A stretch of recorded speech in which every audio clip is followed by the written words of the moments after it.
Yes, ma'am. Here we go, guys. Okay.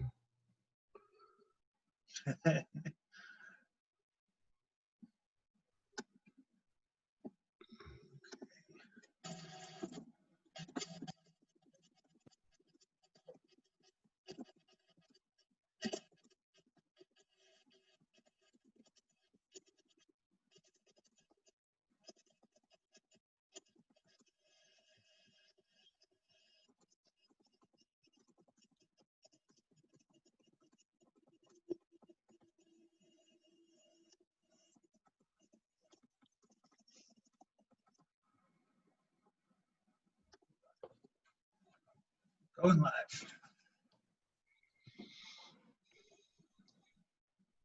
Go ahead, Bob. Okay. Hi, everybody. Welcome to Coffee with the CEO. I'm glad you're here. We're going to give this just a second so that we can share it on a couple of different pages and get a few people to join. If you'll bear with us just for a couple of seconds here, then we can share it, which of course is not letting me share. Don't you love it? Technology, it's a beautiful thing.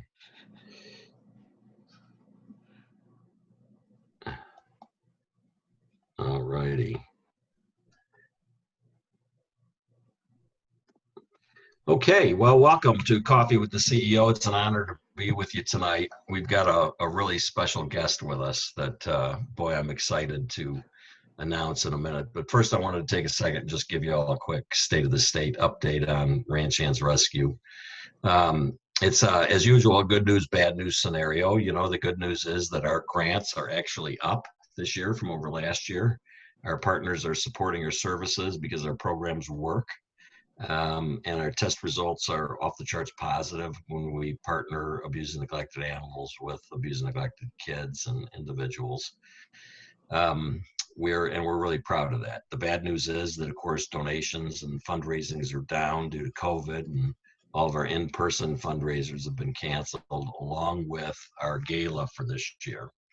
So basically what happened is, you know, we can have a gala at the hotel, but they will only want us to have 4 people to a table, and it's not recommended to have a band, and we shouldn't have dancing, and we have to serve drinks in paper cups, and, you know, so on and so forth. And so it just doesn't make for a great party. And for the kind of money that we need to raise for our programs and services, you know, it's just not worth it. So what we've decided to do this year, I'm excited to announce, and maybe some of you have seen on Facebook, is a live telethon. And I'm honored that Senator Jay Nelson, Sheriff Tracy Murphy, Fox News' Mike Ducey, America's Auctioneer Myers Jackson, along with a host of celebrities from Hollywood, singers and dancers and, you know, football players and different people are going to be joining us. So although there won't be people in attendance, there will be a live telethon that will broadcast. Circle Our Ranch has donated their facilities to us, so we're really excited to bring it to you from there. And this way we can keep it a small, intimate group, make sure that the senator and all the people that will be in person performing are safe, and that you're all safe. And hopefully we can not only entertain everybody for 3 hours on October 3rd, so please mark your calendars, but we can raise some money, all right, for our programs and our operations. So we're really excited about that. So if you put that on your calendars, and then we'll be providing more information on Facebook, I'd appreciate it. I've had several calls regarding the safe house. So as we mentioned a couple of weeks ago in Coffee with the CEO, we've had to put the safe house on hold. But I'm going to have Landon give you a little bit of an update as to where we're at, and then I'll interject at the end. So we'll get to that in just a second. I did want to talk about Izell a little bit. He is still out, so we would appreciate your prayers for our general manager, Izell Bennett. He does not have COVID, but he's been really sick. And as you know, he's been out for almost 3 months now. He's still having problems. He's having problems breathing. They're working to get him into a pulmonologist. but it's been really hard for him, and he's a terrific, amazing guy. So we would appreciate if you keep him in your prayers. Thanks for everybody that donated to his fundraiser that we did for him. His wife cried, he cried. They were really grateful. So we'll keep you updated. We're hoping that he can get back to work real quick, but it's been kind of a tough road for him. And then last but not least, we're getting ready to reopen our headquarters. So as you know, our Argyle facility has remained open. As we mentioned, we run like a medical office where, we take your temperature. Everybody has to wear a mask. We've got gloves handy if anybody needs them. We go 30 minutes in between sessions so that we can disinfect offices, and it's been business as usual. We've got 45 kids on a waiting list, and so we need to get those kids off of a waiting list. So we are hiring additional counselors to come in and help us with that workload. And we hope to have some news on that front, in the next week with Coffee with the CEO. And then we've moved our animals back to headquarters. We had temporarily moved all of them to Argyle in an effort to cut costs. So headquarters will be opening the day after Labor Day. So we're excited about that. And all in all, like all of you, we're just doing everything we can. We don't give in, we don't give up, we don't take no for an answer, and we never ever settle. So it's business as usual with our mission and vision to help as many people as we can and save as many animals as we can, while at the same time we operate with a very limited budget, and we're fiscally responsible so that we watch every single nickel that we spend. I take a lot of pride that we do a lot with very little. And although we're running with minimal staff and, trying to do everything that we can to consistently save money, we help a lot of people. So I'm very proud of that. So let me take a minute and introduce you to our clinical director, Landon Dickinson. Landon, thanks for being with me tonight. He's my sidekick on Coffee with the CEO. And if you would just kind of give a little bit of an update about what's happening with our clinical team as well as Bob's House of Hope, that'd be great. Absolutely. Thanks for having me, Bob. I love being your right-hand man. It's fun for me, and it's great learning opportunity as well to be a part of this. I'm very much honored to be a part of Ranch Hands Rescue and to be doing this alongside you. As far as the clinical piece goes, like Bob said, we are rocking and rolling. We are seeing most of our clients in person. Some are still teletherapy due to their high-risk status or a family member's high-risk status, but the rest are coming in with masks on. Like Bob said, disinfecting. We do what we call a bleach bath, where you dip just the bottoms of the soles of your shoes in a little bit of bleach water or virucide just to kill anything that might be there. Because as many of you know, at least in my cottage, I have Jones, who is a cat with a rare autoimmune disease. And so we have to be especially careful for my buddy Jones. He's my therapy partner. So we're doing this not just for our client safety and our safety, but also for our animals' welfare, because that's what it's about, right? The people and the animals. Our team is doing amazing work with clients. We have had to increase our sessions, either the session frequency or the number of sessions that we had anticipated for a client because of just the increased stress of everything that's going on right now. Just like a lot of us are having to pull together right now to support one another, and that's what all this is about. But especially those who are already highly vulnerable, it's hitting them very hard. And I've had some clients that have actually had to return who were doing very, very well, but with everything going on, it just became too much.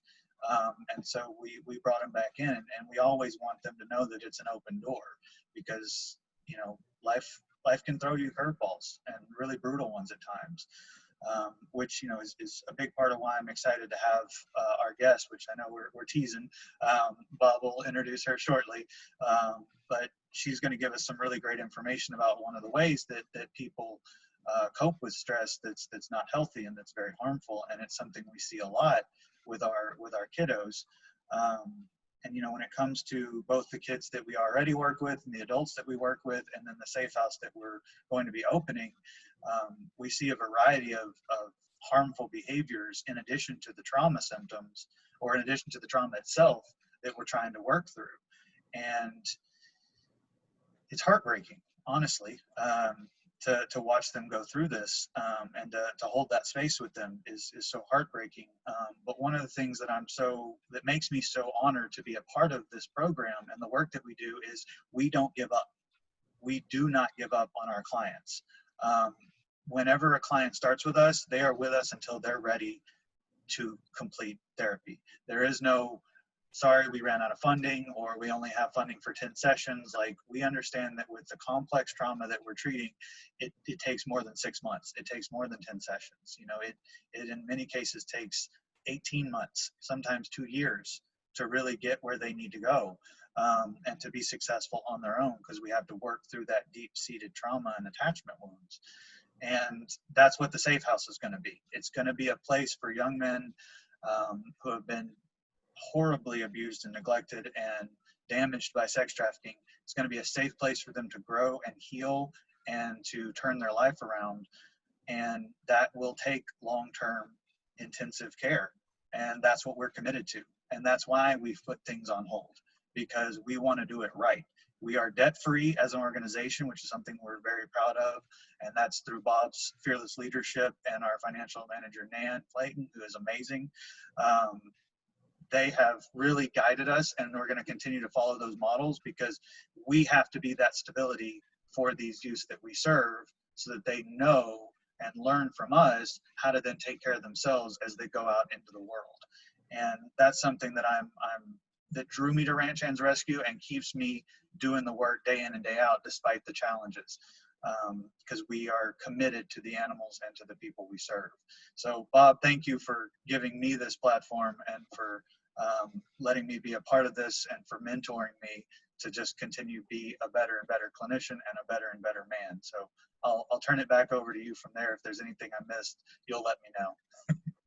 Well, thank you, Landon. That's really kind of you. You know how special you are to me, and we've got to have the best people leading this organization, and I couldn't do it without you, and I couldn't do it without Azelle and Nan. And so I appreciate your leadership and all that you do for those that we serve.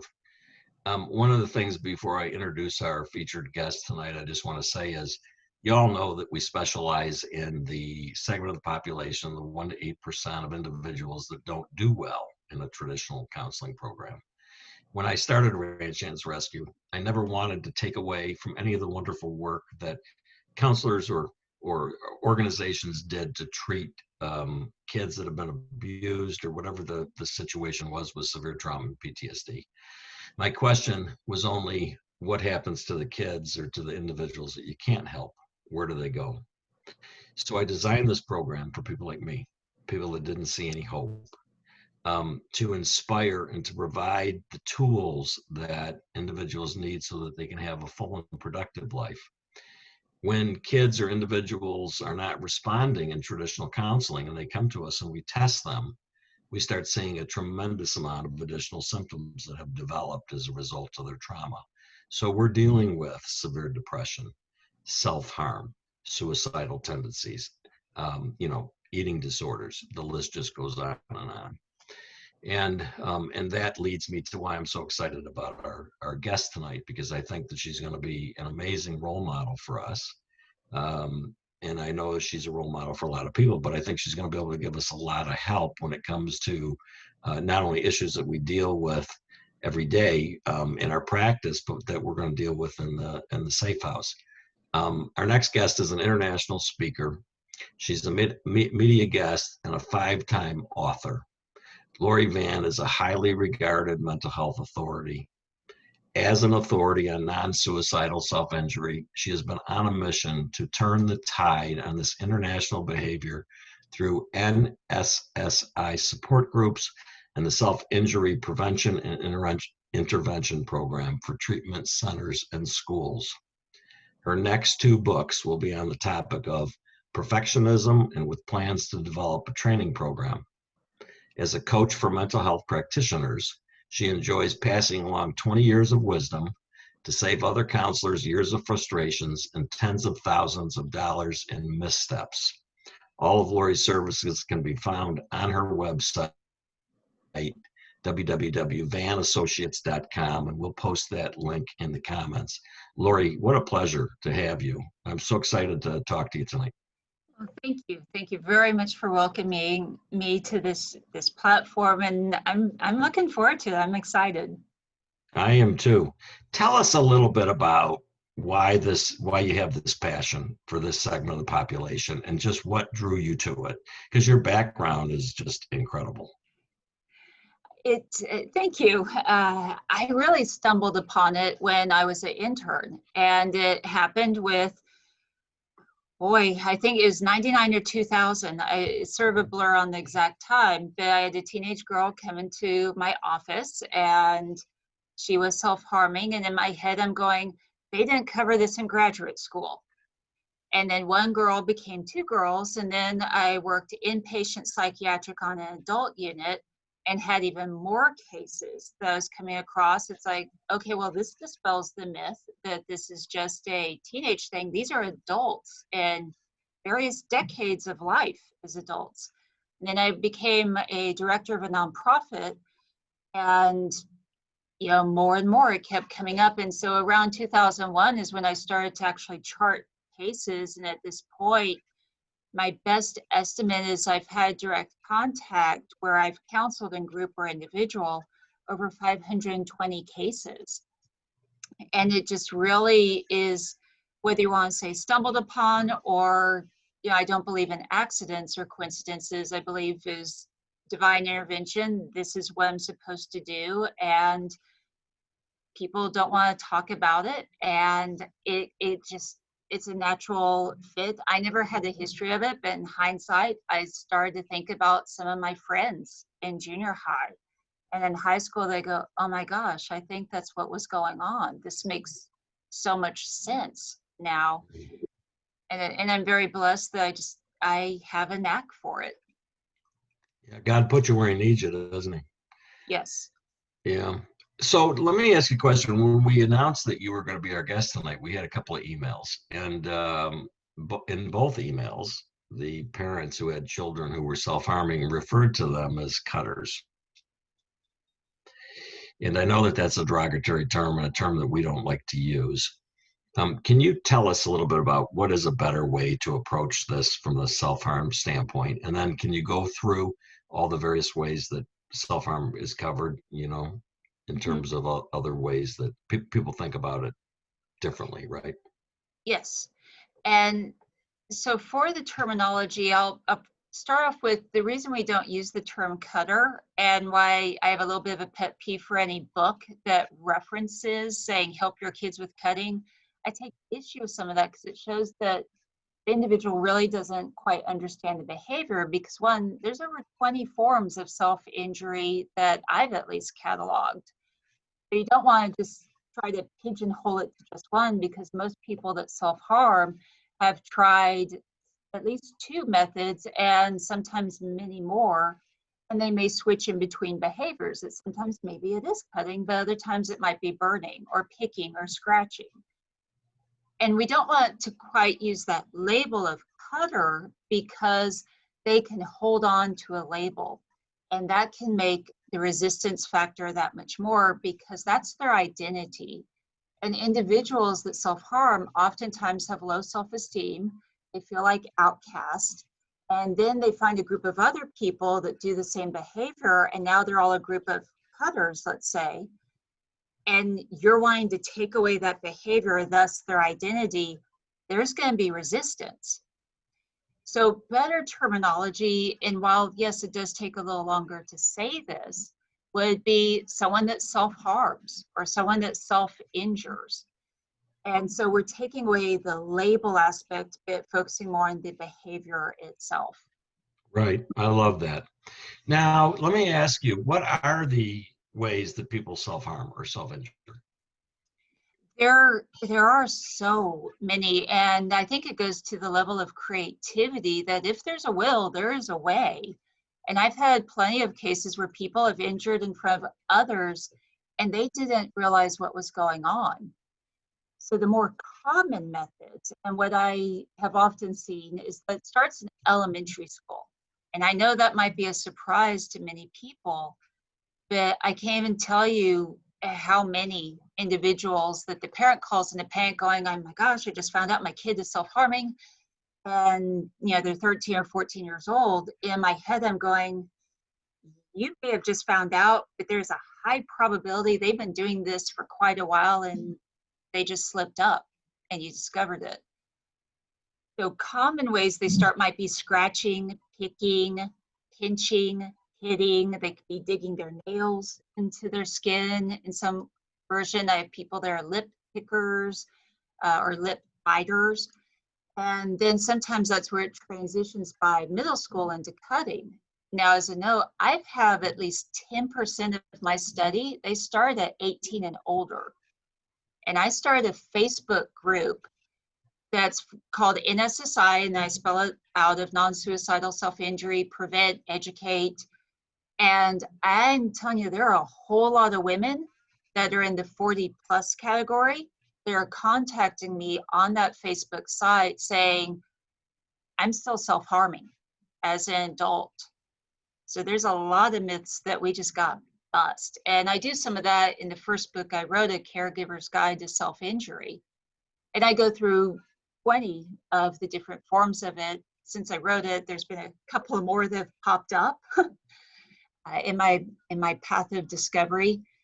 But you do see a transition to cutting, and that could be carving, maybe carving symbols or words into the skin.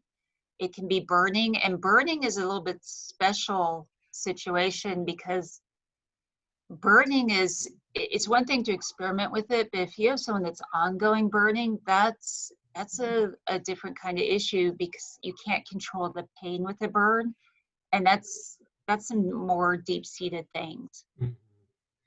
Let me ask you this. So, is nail biting, the real severe nail biting, is that considered a form of self-harm? It absolutely can be. I go with the intent piece Mm-hmm. of it.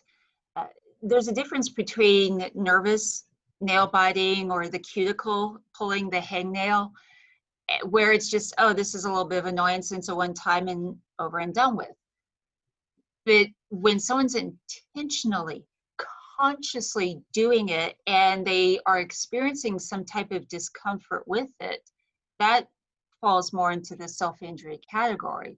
When it's just a nervous, they're not even realizing what they're doing, it's probably more of an anxious nervous habit, possibly transitioning over to trichotillomania. Is the yeah, one of the things that, because I see we see this with all the clients, we also see clients that have put themselves in the hospital, all right, with the picking, all right, by getting severe infections or staph infections that they pick so bad. But what is, can you explain to me, so I understand the low self-esteem, all right, and I understand the feelings that come with this, but where does anxiety come in? You know, the high anxiety with most clients. It's an anxiety isn't in every single client that self-harms.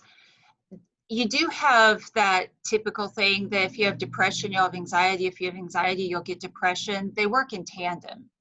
It's a high probability if you have one, you're going to get the other. Anxiety, it has a lot of different sources. And one of the more common things I see with self-injury and anxiety is on the generalized anxiety disorder, as far as diagnostically speaking, perfectionism. And well, and perfectionism and generalized anxiety disorder go hand in hand as well. And what's the core underneath all of that is control. And control is a factor that goes with trauma.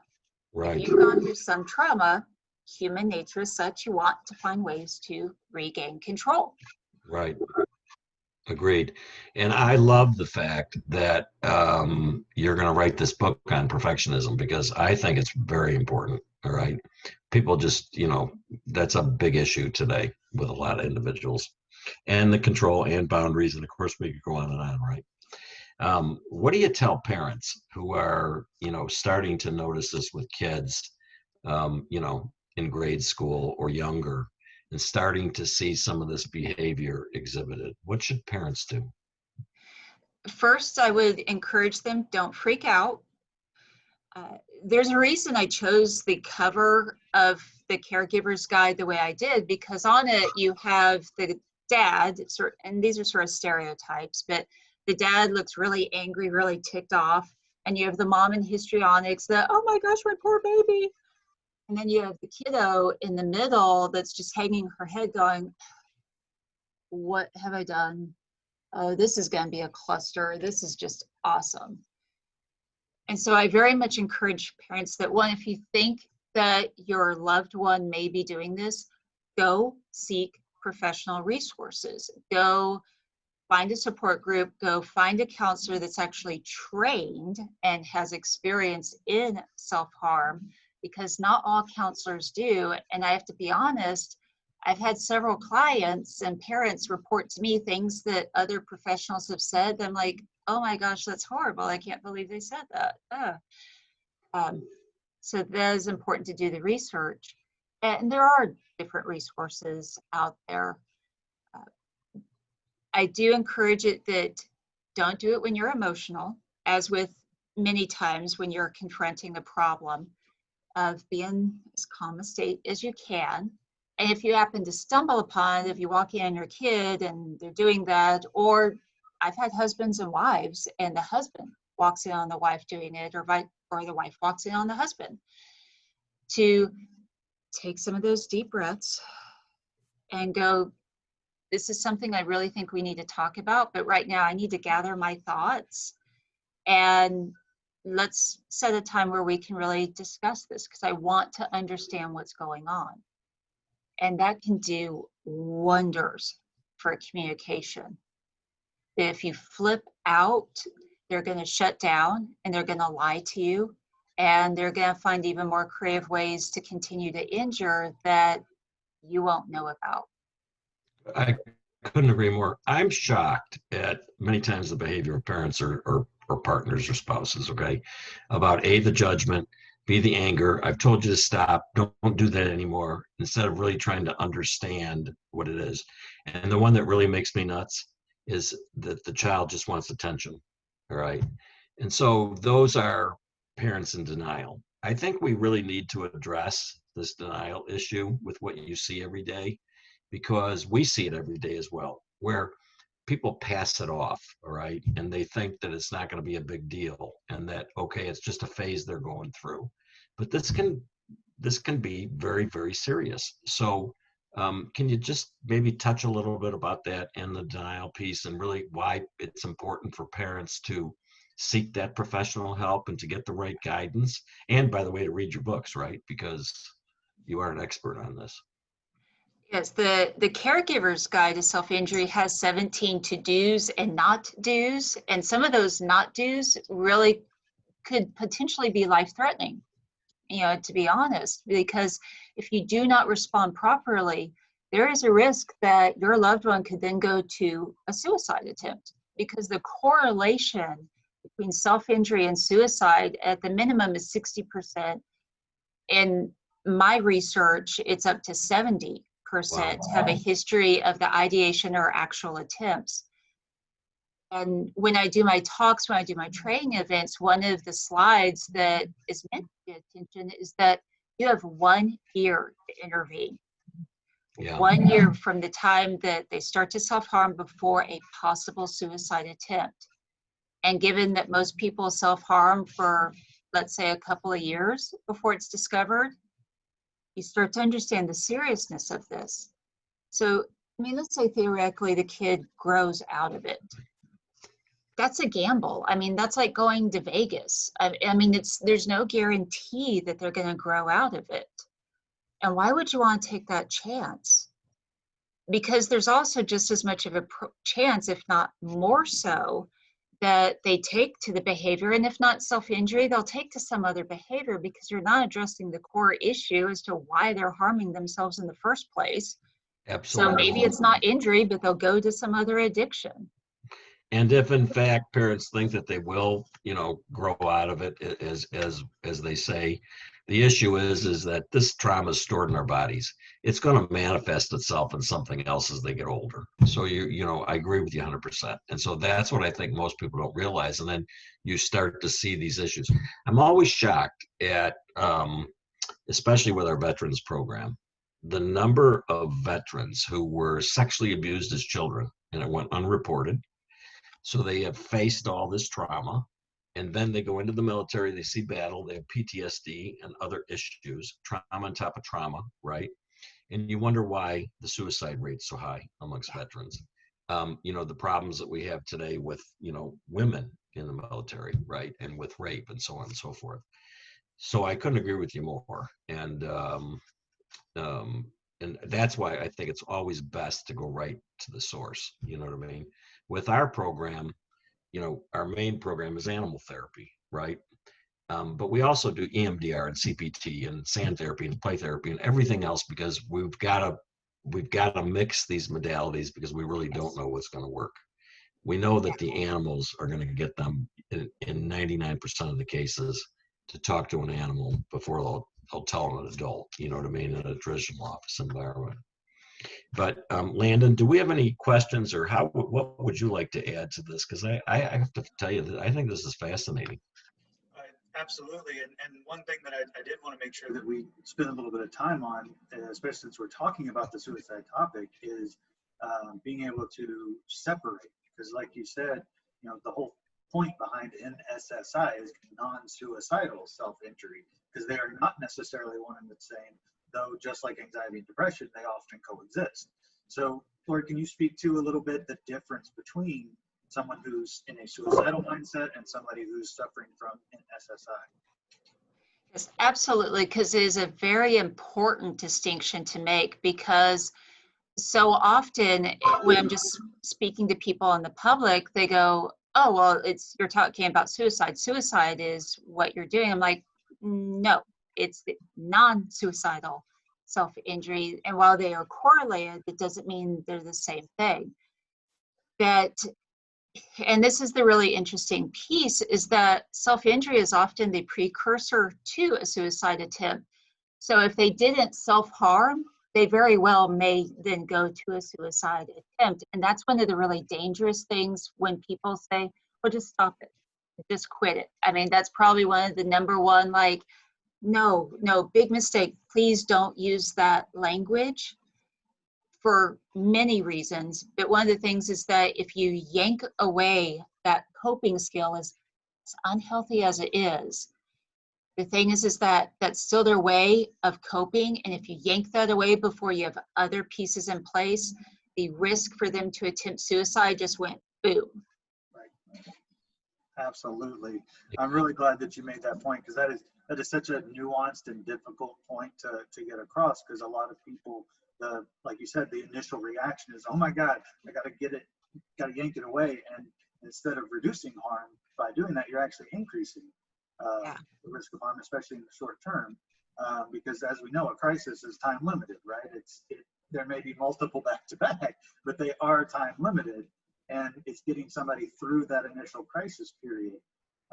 So can you speak a little bit then to how to prevent when you have somebody who is in kind of that more chronic crisis, that chronic state of struggling with self-harm and suicidal thoughts? So how do you manage somebody who you love and care about, so you maybe pull from that caregiver's guide? Well, yeah, especially with different ages, right? I mean, how do you, a child versus an adult, Well, I mean, one of the first things is that a caregiver has to acknowledge, as much as they hate this, is that you can't control the other person. And they have to really take that in, because you can't. You cannot control another human being. And the reality of self-injury, and keeping in mind, someone self-harms because the emotional pain is so bad that the physical pain is easier to deal with. It's their distraction. It's their emotional purge, so to speak. It's cathartic. It's a distraction. Yes, they can also get the endorphin rush and the high, which you then get into the whole opiate addiction and self-injury piece and how they sometimes flip-flop. But there's so many different nuances to go into. But one of the things I talk about in the trainings is the only way you could actually stop someone from self-harming is to think of, yes, it's an older movie, but Silence of the Lambs, And there's a scene where Hannibal Lecter, Anthony Hopkins' character, is rolled into an airplane hangar. And he's got the whole creepy mask going on and the whole, restraints and such. That'd be a starting point. But this is what you'd also have to do to stop someone from harming. You'd have to put a bite block in so they couldn't bite the inside of the cheeks, the tongue, or their lips. You'd have to individually wrap each and every finger so they couldn't dig their nails into their hands. And then you'd probably have to somehow keep the arms and legs in one spot, because otherwise they could hit themselves, or they could kick themselves, or they could find a way to run into the wall. And I think if you take all of those things into account, then you could actually control someone's self-injury. But truly the level of creativity is vast. So thinking that, well, I'll just lock up the knives, and I've heard professionals give that a voice of just lock up all the sharps. I'm like, that's not going to stop them. Crazy. And what if they're not cutting and they're doing something else? I mean, the things that I've heard, people will find a way to harm themselves. So you might as well let go of that control battle and focus more on just listening to them. Mm-hmm. I love what you said about, some of the bad advice out there. And unfortunately, that's what we're dealing with, right? But when I designed this program, I designed it for people like me as a survivor and as an addict, all right? 33 years clean and sober. I took all the things I liked out of counseling, all the things that I thought were the best and that worked, because I had good counselors and bad counselors. And then tried to put that all together to say, all right, what's the best way to really give people hope, and hope without judgment, because that's the number one thing that I see is, the judgment piece, which everybody wants to always be right. And this is a very, very serious issue. Somebody just texted me, a friend of mine that's watching, and said, is promiscuity considered a type of self-harm when you have a young person who is being very promiscuous and knows better? It's a great question. And that's one of the more recent forms of self-harm that I've added to the list. One of the big differentiations, especially between self-injury and suicide, I'll note too, is intent. What is the intent behind the behavior? With promiscuity, I do think that there are absolutely some issues that need to be addressed, because unfortunately we do have a society that promotes promiscuity and sees sex as no big deal. And we know from research that's a big old lie. Right. Because we weren't biologically and psychologically designed to do that. And there's a lot of implications for it. Right. If someone is being promiscuous and they are doing it because they have such low self-esteem, and they do it as a form of punishment of, this is all I deserve, that I deserve to be abused, I deserve to be taken care of, I'm worthless. And yeah, I think that's falling on the self-injury side of it, versus someone that's like, whoo, I just want to have a party, and Right. all of that. That's a different thing that needs to be addressed as well. Yeah, it's when we talked about those pet peeves earlier, people say to me, oh, there's nothing wrong with porn, and they don't realize how damaging this is, all right, to individuals, and how many of these individuals involved in porn and these sites like Pornhub that really need to be shut down, because it's just, promoting sex trafficking for one thing. So, and a lot of people don't realize the backstories on it. So I appreciate you saying that. Do we have questions, Landon? Well, another one that did come up related to that is, you talked about intent and getting to the core. And that's something that always strikes me when Bob speaks about our program, and that I agree with 100%, is that you have to get to the root of the trauma. And oftentimes what I see in working with clients is that it's some combination of fear and shame. And I'm wondering if in this idea of I'm worthless and I deserve punishment, as you mentioned. So can you speak a little bit to just that fear and shame element, and then maybe even what are some signs for parents to look for that are, you know, maybe, if, for lack of a better word, a precursor to actual injury? Yeah. Well, and would want to first start off with saying that, one, for the caregivers and parents watching, it's understanding that you're in a tough spot. To have your loved one injure and feel completely out of control is hard. It really, and it's heartbreaking. And there's a Agreed. whole lot of emotions that you experience with it, including for yourself, shame and guilt. And that parents beat themselves up of, what did I do wrong Yep. to cause this? And that's why I do have a caregivers of those that self-harm support group, so they have a place to process all of that. But it's also to understand that the person that self-injures also feels a lot of shame and guilt, and oh gracious, if you're an adult that's self-harming, whoa, there is a whole lot of embarrassment that goes with that. And that's stopped, because I've just done the groups for women. I've had many women say that this is a teenage thing and I'm embarrassed, I'm an adult, I shouldn't be doing this. And it's actually stopped them from attending the support groups that are for women that self-harm. Yeah. And the qualifier for all the groups is that you have to have the history of self-harm. It's exclusively self-injury support groups.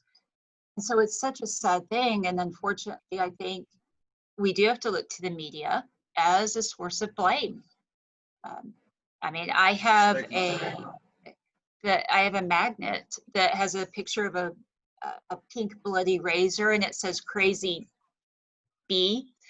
I'm like, and great, yes, that's exactly how we want to portray someone that's desperately hurting and they don't know how else to cope, and they're even more ashamed and even more embarrassed. And the last thing they need is to be judged and for someone to reinforce all of the negative self-talk that they already have about themselves in the first place. So I was trying to remember if there's another part to your questions. There's more and more boys right now that Yes. are suffering from anorexia, and other issues, right? Because of everything the media tells them. You got to be thin, you got to be this, you got to be, and it's a real problem. All right. So I understand. The second half of the question was about precursors, but to Bob's point, one thing that we do tend to see a lot is a difference in the presentation. The core may be the same, but the presentation, just due to stigma and media and all the different factors that go in, there is a slightly different presentation when you're dealing with boys or men. Then yeah, you're already nodding, you see where I'm going. So can you speak to the nuance and difference there? Well, and I will say that boys do cut as well.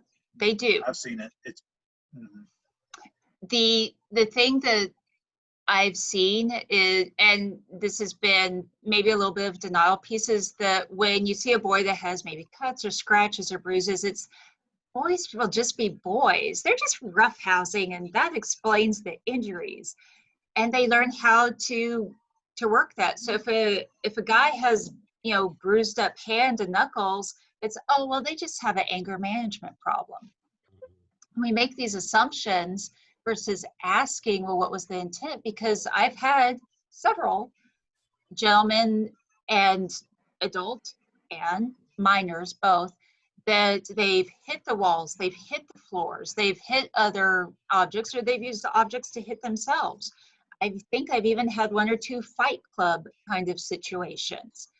And it's the sense of, well, it's more acceptable and I can get away with it, and people are going to make just sort of assumptions because unfortunately we just don't maybe ask guys that question. I mean, 20 years of doing this, I used to have people raise their hands in the audience when I was doing training events and say, well, how many of you have self-injury on your intake? How many of you assess for it? And thankfully, over the 20 years, more and more hands have gone up. But unfortunately, I still don't think everyone assessed for that. And I think they probably would be quicker to assess for adolescents. I'm not sure if they're assessing for adults. And so still there's that stigma piece to it. And we have to ask the question of every client that we see. Well, yeah, absolutely. Is Lori, is there a kind of a pattern, not a pattern, it's a, I guess that's I'm not rephrasing this correctly. Um, is there something that parents should look for in terms of a personality type? So what I can say in like in the GLBTQ group right now, there's a lot of people, adults who are struggling, and I get these messages from people all the time with suicidal thoughts that hadn't had them in years, but they've been stuck in because of COVID and other things like that. Is there different segments of the population that are more susceptible to self-harming and these other issues, or is it everybody, or is there some characteristics to look for that parents should look for? So in my massive Excel spreadsheet of all the people I've had contact with, by far the number one factor is emotional abuse. I mean, hands down, that is emotional abuse / bullying, because I throw bullying into that category. By far, that's about 70% of the clients that I'm assessing or make it onto that research list. So and now history of physical abuse, sexual abuse, absolutely. Stats are in there. That's depending on what you look at, 30, maybe even up to 50%. But emotional abuse is probably the number one demographic. And it's the one that we probably assess the least for. And many clients have gone through types of emotional or verbal abuse or bullying, and they never consider that. So unless we give them examples and say, well, what about this? And has this ever occurred? They go, oh, well, yeah, but it doesn't occur to them that was actually a type of abuse. And that leads to some of those core issues that must be addressed. For those that are, let's say, in the LGBTQ community, yes, I mean, self-injury and suicide are there, but I think there's also a lot of core issues you still have to dig down even deeper, because you're still dealing with self-esteem. You're still dealing with boundary issues and attachment issues. Yeah. One of the things that when you were talking about, oh geez, I just lost my train of thought. Isn't that terrible? Right at the tip of my tongue. Oh boy, help me out here. Oh yeah, I'm having a senior moment. Wait, what's it called when you're 30 something and that happens? Exhaustion. Yeah, that's right. When you talked a little bit about the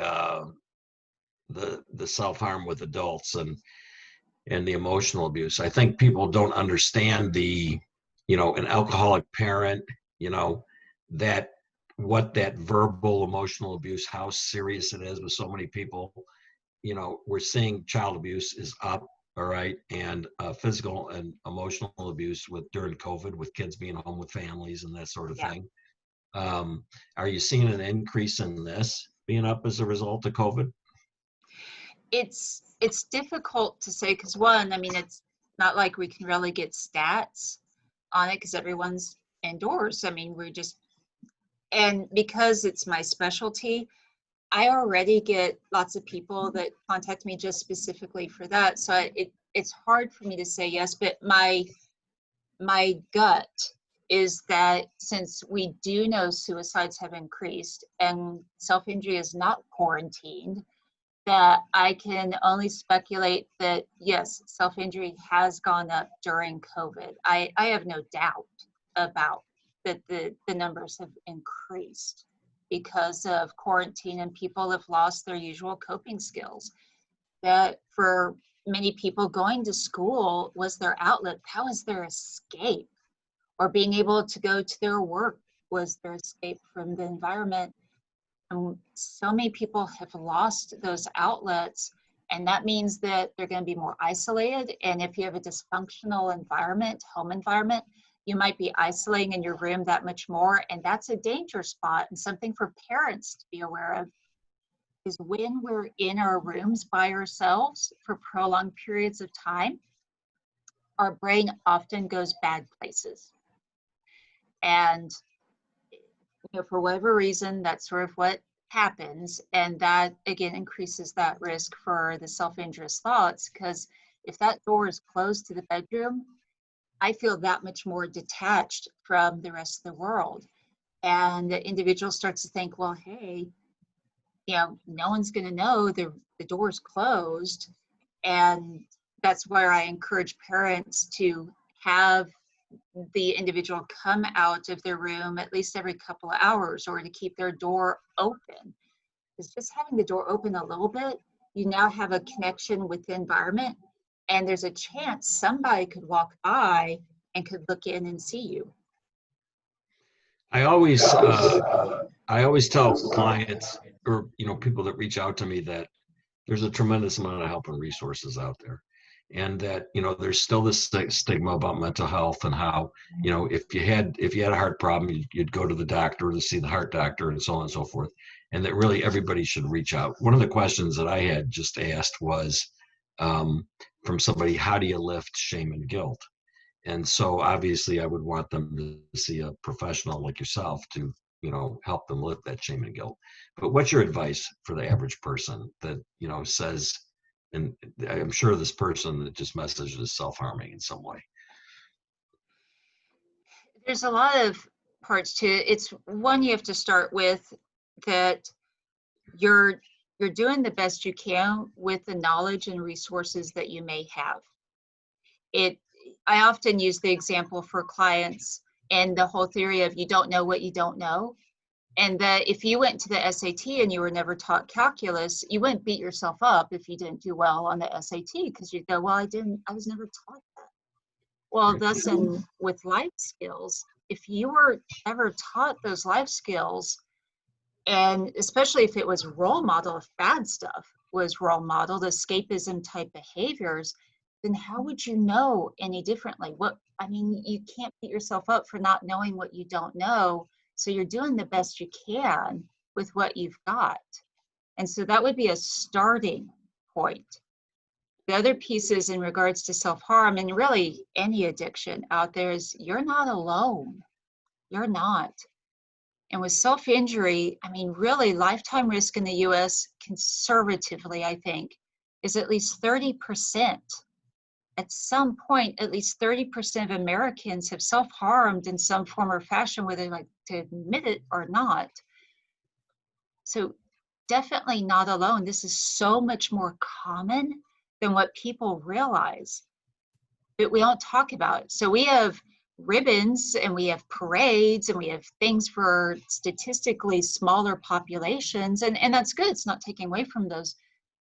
But why are we more enraged and more upset about when we're looking at almost 30%, or at least 30% of the US population with this history, and plus the connection with suicides? So some of the shame and stigma have to start within the mental health community itself. And why aren't counselors talking about this more? Why aren't we doing more walks and awareness events? Why aren't we pushing more ad campaigns or whatever it might be? Why aren't we getting beyond ourselves and our discomfort level talking about this? Yeah, I couldn't agree more. I love everything you just said. I couldn't agree more. So do I. Yeah, I agree completely. Really well done. We need to say this.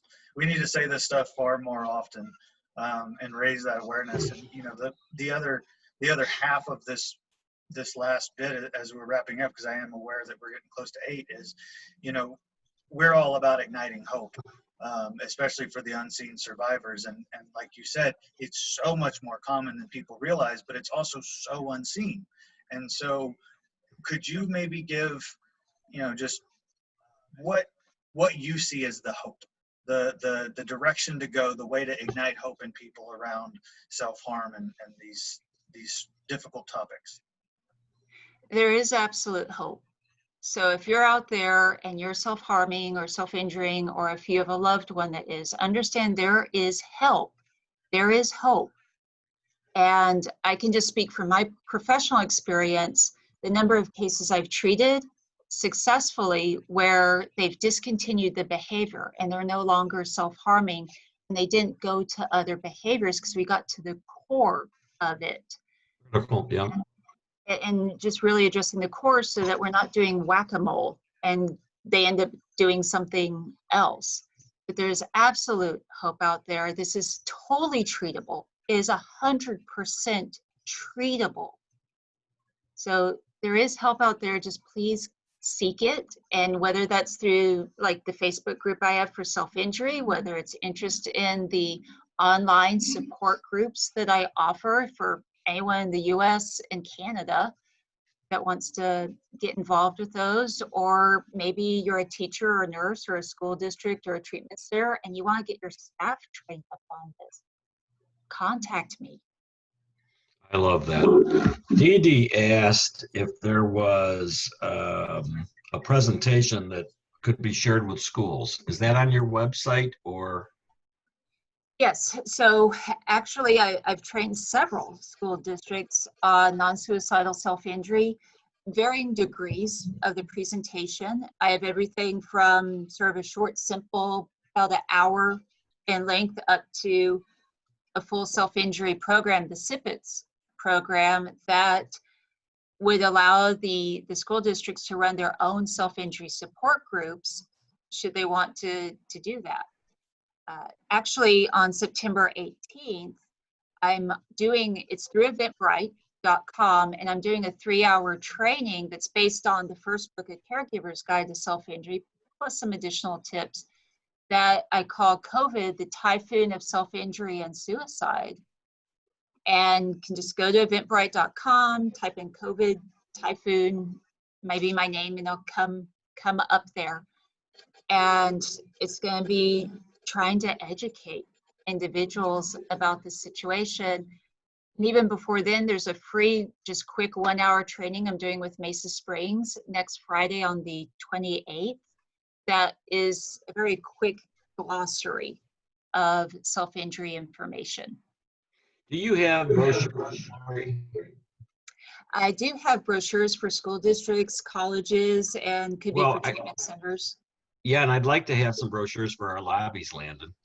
You know what I mean? We should have these available, right, for people coming in. I mean, we move a lot of people through our offices, so I think that would be great to have. This has been incredible having you. Is there any more questions, Landon? I know we're getting. Not at the moment. I think we covered everything. Well, I just have to tell you, Lori, I learned a lot. What an honor to meet you. I'm really grateful. I'm going to buy your books and I'm going to read them. All right.